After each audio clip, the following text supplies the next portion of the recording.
Now, effectively what masking is making a selection. Now, I think the phrase masking can sometimes be a little bit confusing, but if we just call it a selection tool, that may be a little bit more straightforward. So different ways that you can do this in Lightroom. One is effectively to use a brush. Now, a brush, like you would imagine, whether you're using a paintbrush or a toothbrush, this is doing it manually. So you are literally using that paintbrush to select the areas of the picture that you want to then transform or edit a little bit later on. So if you make a mistake, it will make a mistake on the picture. There's no way automated. This is all down to you. So if you're quite good with a stylus and a digital pad, then they can be really, really useful. If you've got a fairly steady hand, it's great. Sometimes it's really, really good for refining.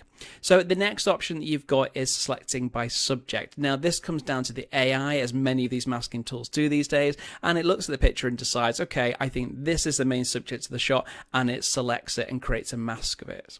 Then you've got the sky, which pretty much does what it says in the tin. Providing you've got a sky within your picture, the AI will assess the image and try and mask as much of it as possible for you then to edit a little bit later.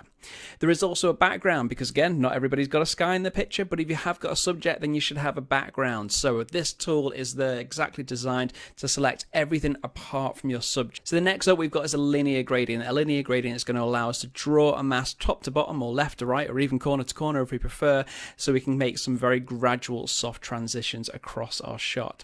In the same way that we've got a linear gradient, we've also got a radial gradient. So this will allow us to start from the center and create a circular shape mask across our picture. This can be really, really useful if you wanted to highlight a particular subject right in the center of the shot, and then we can make the edges darker. You can also invert the radial gradient, so you can then actually create a vignette around your subject instead and make more of the background a little bit darker, and invertly make your subject a little bit brighter.